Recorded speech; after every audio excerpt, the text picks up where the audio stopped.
June 1942. The Pacific is huge in a way maps don't respect. On paper, it's blue space. In reality, its distance is a weapon. In that distance, two things are happening at the same time. One, the Japanese Imperial Navy thinks it's about to end the United States as a serious naval threat in the Pacific. Two, a handful of sleep-deprived American codebreakers in a stuffy, badly cooled building in Hawaii are trying to guess what two letters mean. That's the whole story. That's the Battle of Midway. And that's how a war, not a battle, a war, turns. But we're going to walk it the way it actually happened, not the way it's told in headlines. Because this wasn't battle line meets battle line at sea. That's the surface version. What really happened is this. Japan set a trap. The US found the trap. The US pretended not to. And then, and this is the part that never gets enough credit, the US set its own trap inside the other trap. This isn't just fleets. This is deception. This is patience. This is nerve. This is a handful of people in headphones and rolled-up sleeves quietly moving the fulcrum of the Pacific with pencils and guesswork. Let me set the board. After Pearl Harbor, Japan is winning. Winning big. They've smashed the US battleship force at anchor. They've taken Hong Kong, Singapore, the Philippines. They've pushed fast and hard and far because Japanese naval doctrine is built around one idea.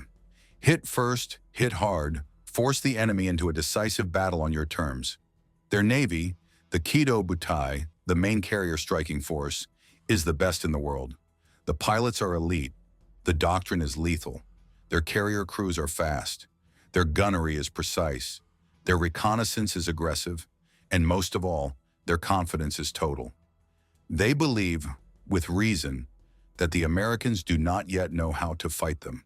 So in early summer 1942, the Japanese High Command decides, we are going to break their back once and for all. We are going to destroy their remaining aircraft carriers.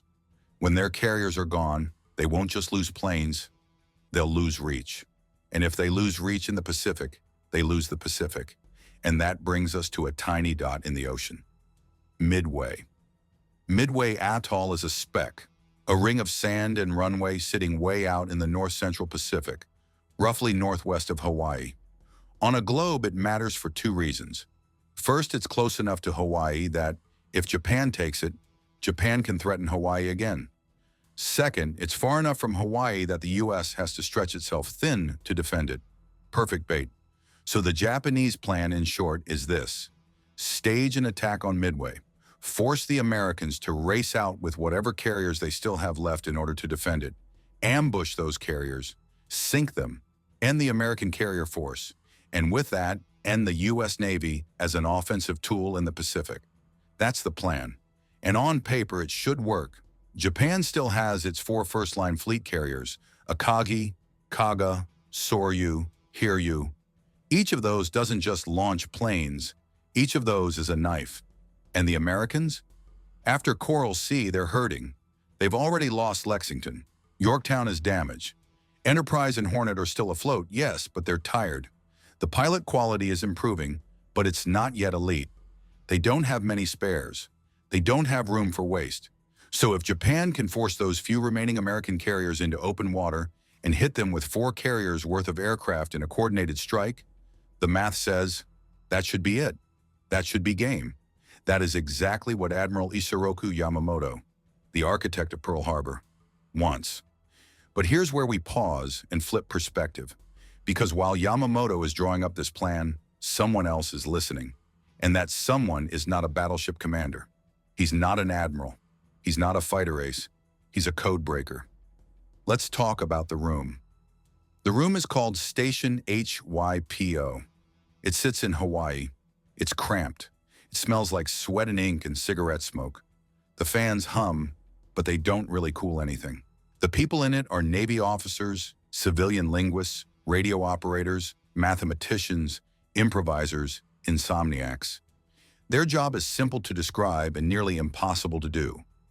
Read what the Japanese Navy is saying to itself when the Japanese Navy thinks no one else can hear. The Japanese Navy uses a high-level operational code that the Americans call JN-25. It's not just substitution. It's layered, it's structured, It's re-encoded. It's designed so that even if you intercept every single message, it still looks like noise. Now, Station Hypo cannot read all of it. Not yet. In June 1942, they can't look at a new Japanese Navy message and just say, "Ah, yes, here is the full translation word for word." That's the Hollywood version. That's wrong. What they can do is more fragile and more beautiful. They can grab fragments, not full sentences, not full thoughts, just pieces.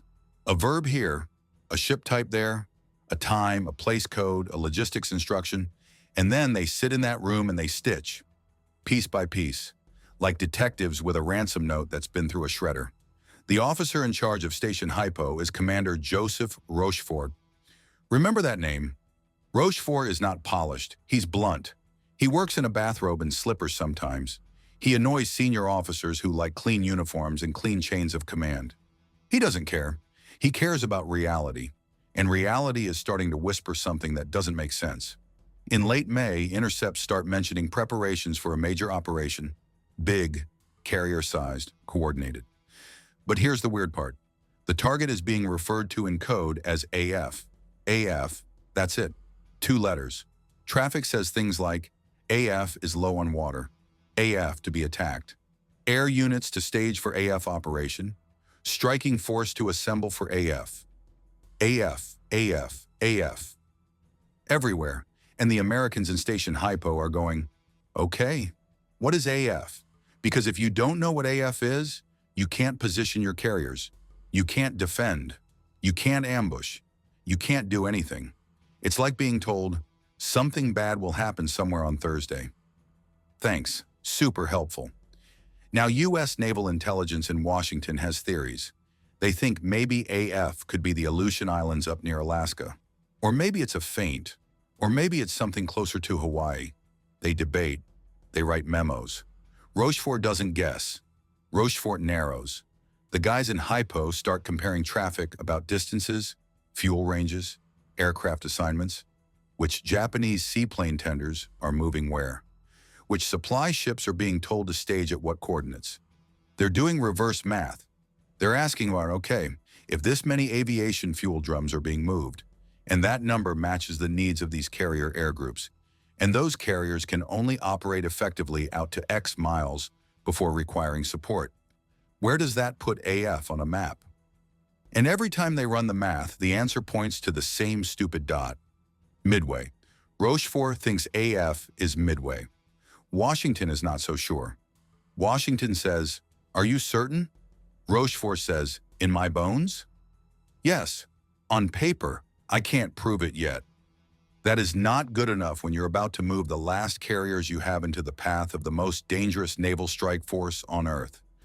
So Rochefort does something that is, in hindsight, genius, and at the time, almost sounds silly. He decides to make the Japanese confirm it for him. He decides to trick an empire. Here's how. He tells the U.S. Midway base, send an uncoded radio message, something you know the Japanese will hear, that says, Midway is having trouble with its water supply. We are low on fresh water. This is important. Midway is low on water. Now, this message is not encrypted, which is insane, because every rule in wartime signals discipline says, do not hand the enemy intelligence in the clear. But that's the point. The point is to bait the eavesdropper. Rochefort is gambling that Japanese signals intelligence is listening to Midway. He is gambling that they will take that "we're low on water" message and repeat it in their own secure internal code to their own fleet as, essentially, AF is low on water. So they do it. The Midway garrison sends the fake message, we are short of fresh water.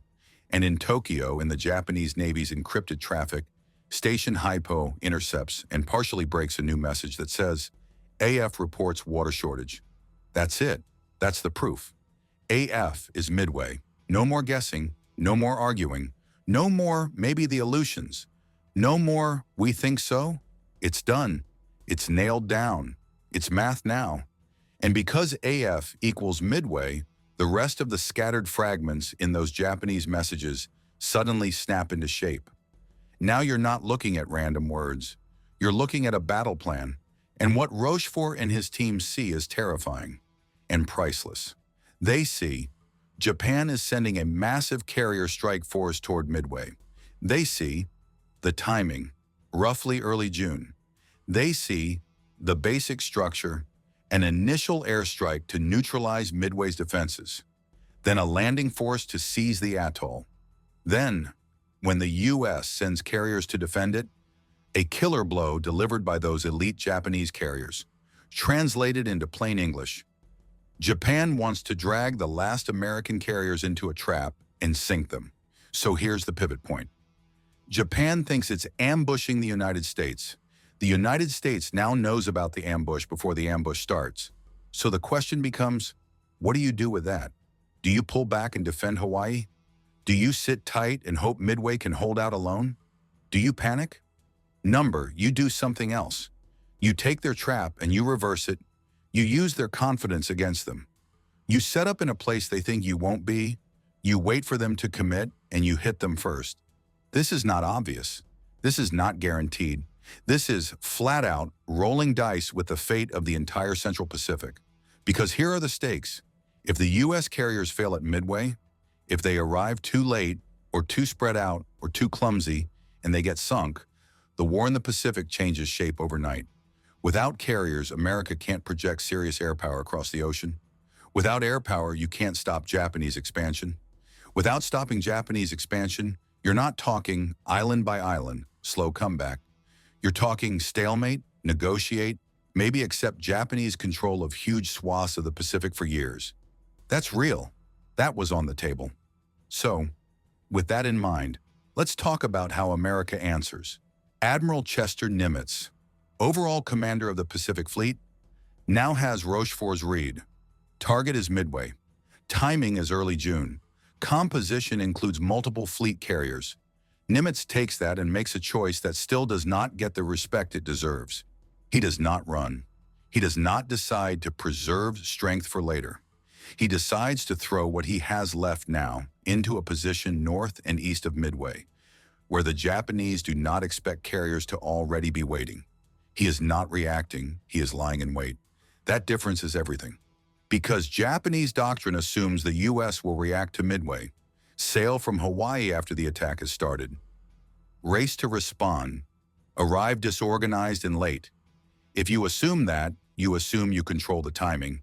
You assume you strike first. You assume you hit them while they're off balance. But if the U.S. carriers, Enterprise, Hornet, and the battered Yorktown hauled back into service faster than anyone thought possible, are already in striking range before Japan thinks they are, then suddenly you're not walking into your plan anymore. You're walking into someone else's, and you don't know it. That's Midway. That is why Midway becomes Midway. Not because of luck alone, not because of bravery alone, not because of aircraft types alone, but because one side knew the playbook and the other side did not know that they knew. Here's how tight this timing is. Yorktown, which had been hit badly in the Coral Sea and was supposed to be in dry dock for months, gets slapped back together in essentially 3 days. 3 days.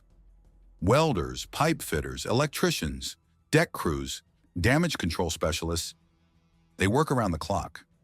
They jury-rig everything that can be made to function. Is it perfect? Absolutely not. Is it enough to float, launch planes, and recover them? Yes. Is that insane? Also, yes. Yorktown shouldn't be in this fight. Yorktown is in this fight because Nimitz needs every flight deck he can get. Meanwhile, the pilots, some of them still green, are being briefed on something no one has ever asked them to do before. Launch early, fly out far, find the Japanese carriers before they launch on us. Hit them first. That sounds normal to us now. That's how we think carrier battles work. Whoever hits first wins.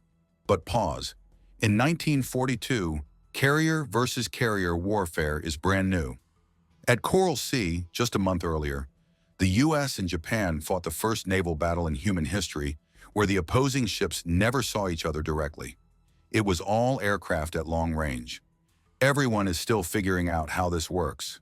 The doctrine is still wet. The U.S. is about to try something almost nobody has proven you can do consistently. Use partial intelligence, long-range scouting, timing guesses, and sheer nerve to blindside an enemy carrier force before it blindsides you. That's like two gunfighters stepping into the street, each trying to draw before the other. Except you don't even know if you're on the right street yet, and this is where we zoom back into the Codebreakers, because I don't want them to vanish just because we're talking about planes and ships now. Those guys in Station HYPO, they don't get medals on the deck of a carrier. They don't get filmed in gun camera footage. They don't have dramatic radio calls under fire. They sit in a room and sweat and listen and argue and write. But they are the reason those carriers are even in the right patch of ocean. They basically reached into the dark, grabbed the enemy by the wrist and said, "Here, he will swing from here.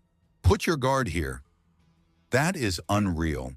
That's the difference between going into battle with a blindfold and going into battle with your eyes open and your hands already halfway to the other guy's throat. And it's happening now, right now, end of May, early June, hours ticking down. The Japanese strike force, those four big carriers with their elite air crews, is moving toward Midway with full confidence. They believe, we will catch the Americans reacting. We will smash them. We will own the Pacific. The Americans are already sliding into position to say, no, we're here first now. That's the setup. That's the stage. That's the board as night turns into dawn on June 4th, 1942. Japanese scout planes are about to go up. American scout planes are already in the air. Midway's defenders are warming up engines in sand and coral. Pilots are swallowing nerves dry, hands shaking, but pretending they're not. Carrier decks are alive with crews pushing planes into launch position with wands and shouts. Admirals are staring at maps covered in grease pencil arcs. Ranges, guesses, timing. And somewhere in Hawaii, Rochefort is still at his desk, still in his robe and slippers, still smoking, still waiting to see if his reading of AF just changed the war or just marched 3 American carriers into the teeth of a perfect trap. Because here's the thing, this is still a gamble. It's not a Hollywood, we cracked the code so now we're invincible. It's, we think, based on fragments and timing and nerve, that we are about to put our last carriers in exactly the right place, at exactly the right time, to hit exactly the right enemy, before they can hit us. If they're wrong, the Pacific War goes dark. That's where we're standing. Right there. On the edge between intelligence and annihilation. A Japanese strike force closing on a tiny atoll it plans to erase. 3 American carriers sliding silent into its path. Pilots tightening their harness straps with hands that won't stop sweating. Below decks, crews loading bombs that will either change history or vanish into salt water. And in a windowless room full of cigarette haze, a codebreaker who hasn't slept properly in days whispers, "Please let me be right." In the next part, we're going to walk into June 4th, 1942. We're going to be on those flight decks. We're going to watch the squadrons launch into empty ocean with nothing but a bearing and faith. We're going to sit in cockpits that never come back. We're going to watch timing, seconds, not minutes, seconds, decide the fate of fleets. And we're going to see how a trap turned inside out. Because this is where Midway stops being theory and becomes fire. June 4th, 1942. Just after dawn, if you were standing on Midway that morning, and a lot of men were, the air already felt wrong. It's early. The sky is that cold blue before the sun really takes the edge off, and then the horizon starts filling with dots. Those dots have wings. The Japanese are here. Wave 1. Dozens of bombers and fighters from those 4 Japanese carriers are already inbound. Engines droning, tight formations, pilots who've been training and killing since before the U.S. was even in the war. They're calm. They've done this before. Pearl Harbor was not a fluke. These guys are professionals. Their mission at this stage is simple: cripple Midway, flatten the airstrips, kill the radar, burn the fuel, blind the place, make it useless as a forward base. And while they're doing that, the carriers that launch them will be rearming and preparing the next strike. After Midway is softened, the plan is finish it, then turn toward the American carriers when they show up and destroy them. That's the script. Midway's defenders, a mix of Marine pilots, Navy, Army Air Forces, scramble whatever they have. Buffalo fighters, Wildcats, outdated stuff, patch stuff. Pilots who've never faced elite Japanese carrier air groups before, and they get torn up. That's the first hard truth you have to sit with. The men on Midway threw themselves at incoming Japanese bombers, and a lot of them died without changing much. They went up against better aircraft, better trained pilots, with altitude and momentum already against them. Some made kills, many didn't come back. And while they're fighting, Midway's runways are being stitched with bomb trails. Oil tanks are going up. Dust and smoke start to hang over the whole atoll. If you're watching just Midway itself, and you freeze time right here, it looks like Japan's plan is working.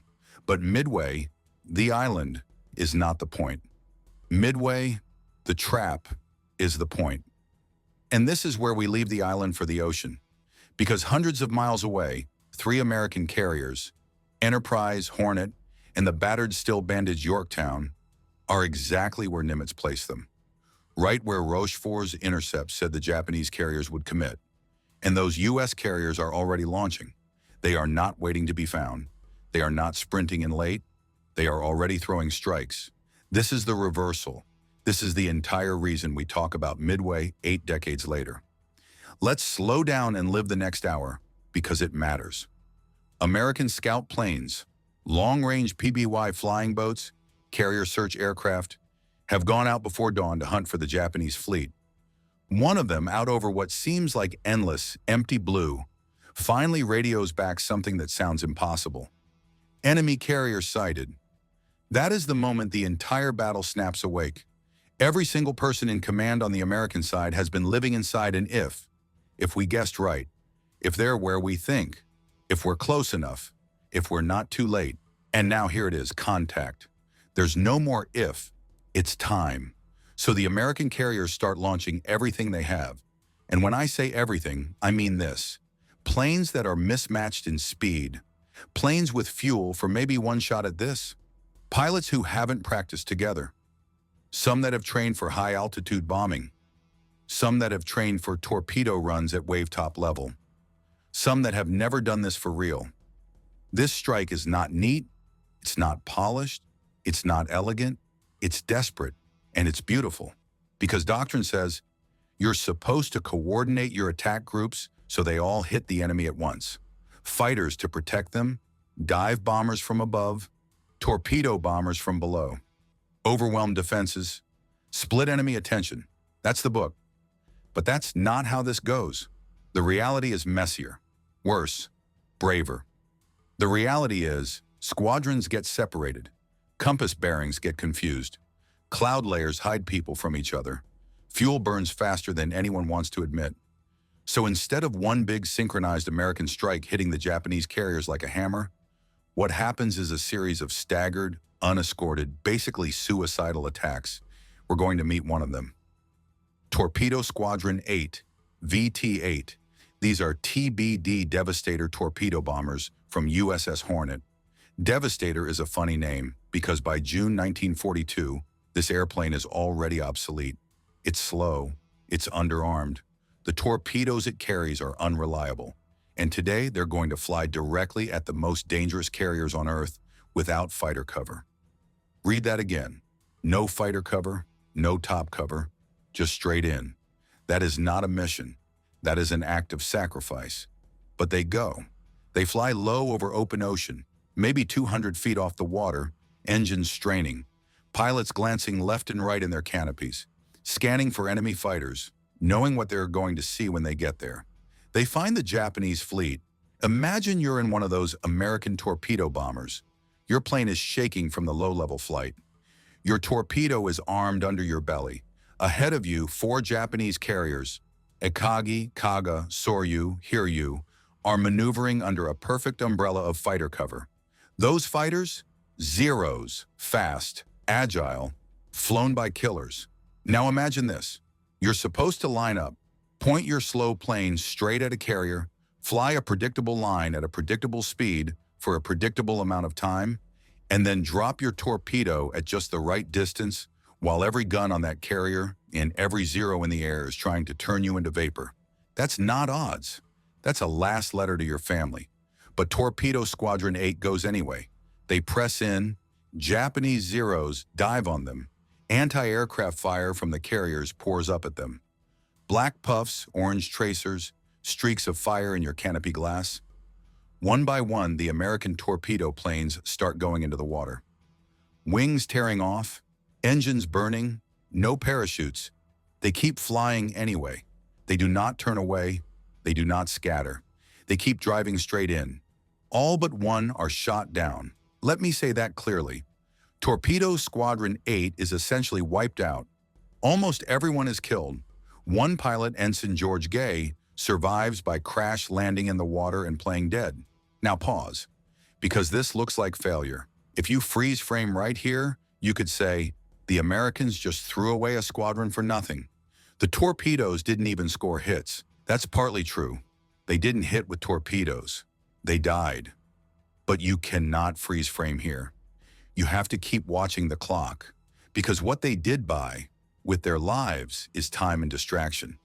While those Japanese carriers are dodging torpedo runs, they're forced to maneuver violently, turn hard, throw their rudders over, change speed, throw the flight deck into chaos. While they're doing that, their combat air patrol, their Zeros, are dragged all the way down low, chasing the torpedo bombers at sea level, burning fuel, looking the wrong direction. And the anti-aircraft crews, they're all looking low. Guns pointed outward at wave-top height. Everyone's eyes are down. That's the key, because while that's happening, while every Japanese eye is down here, something else arrives from above. American dive bombers. Slow down. Breathe. This is the hinge. Dive bombing is exactly what it sounds like. You take a bomber, in this case, an SBD Dauntless. You climb, you find your target, you roll over, nose down, and you drop almost vertically. You aim with your entire airplane. At the last possible second, you release your bomb, then pull out and hope you don't black out or tear your wings off. It takes nerve most people don't have. It takes timing most people can't hold. And at midway, the timing is ridiculous. Because here is what happens in plain language. Several American dive bomber squadrons, from Enterprise in Yorktown, get lost, refine themselves, refine the target, arrive over the Japanese carrier force at almost the exact same instant. At the exact moment the Japanese carriers are wide open. Why wide open? Because the Japanese, after that first strike on Midway, have been in the middle of a turnaround operation. They've got fueled planes on the decks. They've got bombs and torpedoes being moved around. They've got ordnance stacked, fuel lines running. It's the most dangerous moment to be caught. Bombs out, fuel out, airplanes not yet launched, decks cluttered. And just then, with the Zeros down at sea level, with the anti-aircraft gunners looking out, not up, with the decks full of fuel and explosives, the American dive bombers appear out of the sun. It's almost cinematic, except it really happened and people really died. The dive bombers see the carriers don't see them in time. The dauntless crews roll into attack dives. This is seconds now, not minutes, seconds. One squadron goes for Kaga, another splits, one element goes for Akagi. Yorktown's group hits Soryu. Bombs start to fall. Imagine looking down through your canopy, your entire field of view just filled with the deck of a Japanese fleet carrier. Big red circles painted on the flight deck, ants of crew running, tiny flickers of guns firing at you. And then you release 2,000-pound bombs, straight down. The first hits are catastrophic. Kaga takes multiple direct hits. Bombs punch through the flight deck into the hangar spaces below, where fueled and armed planes are waiting. The result is instant hell, fire, secondary explosions, roaring flame jetting out of elevator shafts. Soryu takes hits that rip her guts open. Akagi is mortally wounded by essentially one perfect bomb. It punches through the deck and detonates in exactly the worst possible place, lighting off fuel and munitions. In the span of about 5 minutes, 3 of Japan's 4 first-line carriers go from combat effective to dead. Let me say that clean. In 5 minutes, the core of Japanese naval striking power, the same carriers that hit Pearl Harbor, that terrorized the Pacific, is fatally hit. Kaga, Soryu, Akagi, burning, exploding, dying. Hiryu is the only one left. The entire war just tilted in 5 minutes. That is not exaggeration. That is not myth-making. That's the truth. But it's not over. Because Hiryu is still alive, and Hiryu is angry. Hiryu launches counterstrikes, fast, focused. They find Yorktown. Yorktown, remember, the carrier that wasn't even supposed to be in this battle because it was too damaged. Yorktown now becomes a shield. She takes the hits. Japanese dive bombers put bombs into her deck. Then torpedo planes make coordinated runs and hit her with fish. Yorktown shudders. She lists. She goes dead in the water. Her crew fights for her. Damage control parties race through smoke, closing hatches, flooding compartments to counter flood, keeping her afloat way longer than anybody has a right to expect. Yorktown doesn't just absorb damage. She absorbs attention. Because those waves of attacks from Hiryu, they're using aircraft Hiryu cannot replace. They're burning pilot skill Japan cannot replace. And in the time Hiryu spends focusing on Yorktown, American scouts find Hiryu. You know what comes next? The U.S. sends another group of dive bombers. They find Hiryu. They do to her what they did to the others. Bombs, fire, death. By the end of June 4th, all 4 Japanese carriers, Akagi, Kaga, Soryu, Hiryu, are either sinking or fatally crippled. The same 4 carriers that led the attack on Pearl Harbor just 6 months ago. Gone. Japan can build more ships. Japan cannot build more pilots like the ones it just lost. Not fast enough. That's the wound that never really heals. That's why Midway matters. Now, let's be honest. Midway is not bloodless on the American side. The pilots who made those torpedo runs knew. They knew. They died anyway. Many of the dive bomber crews never came back. Yorktown eventually is abandoned. Men go into the water. Some live and are picked up, some don't. This was not we outsmarted them and went home undefeated. This was we outsmarted them, bled hard, and won anyway. And I want to go back, before we close, to where this victory actually started. It did not start when bombs hit Kaga, Soryu, Akagi. It did not start when torpedo planes made their run. It started in a dusty room in Hawaii with a man in a bathrobe saying, AF is Midway. Trust me, that is the quiet hinge. Because if you don't know the ambush is coming, you don't show up early. If you don't show up early, you don't launch first. If you don't launch first, you don't get that perfect 5-minute window when the Japanese decks are full of fuel and bombs. If you don't get that window, you don't sink 3 carriers in one pass. If you don't sink those carriers, Japan still has offensive naval air power. If Japan still has that, they can still punch deep. If they can still punch deep, the U.S. can't push across the Pacific the way it eventually does. That's everything. And what I love, and I mean love, about Midway is this. The heroes are not just the guys in cockpits. They are, but they're not the only ones. The heroes are also the communications tech who listened to an enemy transmission at 3 a.m. and flagged it instead of tossing it. The junior analyst who said, "Sir, listen, what if AF is Midway?" The commander who said, "Fake a water shortage. Let's see if they repeat it." The admiral who had the spine to believe the intelligence and act on it instead of hedging. The deck crew who got Yorktown patched in 72 hours when everyone said it was impossible. The torpedo pilots who flew into gunfire knowing they probably weren't coming back. And did it anyway because maybe, just maybe, it would matter. The dive bomber pilots who arrived at exactly the worst possible moment for the enemy and the best possible moment for history. That's Midway, not one miracle, a chain of decisions, human decisions, under pressure, under fear, under sleep deprivation and doubt. And they all held long enough. Here's what Midway does after June 4th. It stops Japanese expansion cold. It hands the United States the initiative in the Pacific. From this point forward, Japan is no longer dictating the pace. Japan is reacting.